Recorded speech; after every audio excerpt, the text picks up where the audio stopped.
আর্জেন্টিনার বিজয়ের পর উল্লাসে মেতে উঠছে বাংলাদেশের আর্জেন্টাইন ভক্তরা। ভারী বৃষ্টির মাঝেও সমর্থকদের উচ্ছ্বাস ছিল চোখে পড়ার মতো। ম্যাচ শেষে জলমগ্ন ঢাকা বিশ্ববিদ্যালয় ক্যাম্পাস থেকে বিজয়ের আনন্দ নিয়ে ঘরে ফেরেন সমর্থকেরা। আর জানাচ্ছেন তৌহিদুর রহমান নিশান। কোয়ার্টার ফাইনালের শেষ ম্যাচে প্রিয় দল আর্জেন্টিনার জয়ের পর এভাবেই নেচে গেয়ে উল্লাসে মাতেন আর্জেন্টাইন ভক্তরা। ভারী বর্ষণ বা কাদামাটিতে থেমে থাকেনি ভক্তদের বিজয় উদযাপন।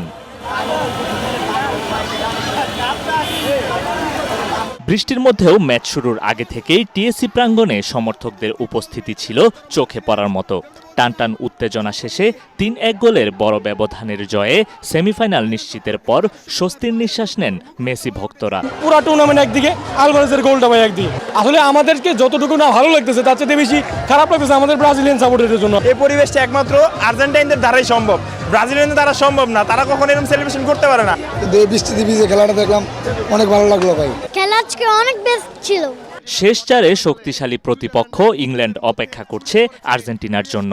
তবে সামনে যারাই আসুক না কেন পরবর্তী দুই ম্যাচেও কাঙ্ক্ষিত জয় ছিনিয়ে আনবে প্রিয় দল, এমনটাই প্রত্যাশা আর্জেন্টাইন ভক্তদের। আর্জেন্টিনা ফাইনালে যাবে এবং ফাইনালে গিয়ে অসাধারণভাবে জিতবে। তাদের যে বিশ্বকাপ সেটা তারা খুবই ভালোভাবে ডিফেন্ড করবে। 2026 সালে আমরাই চ্যাম্পিয়ন হব ইনশাল্লাহ।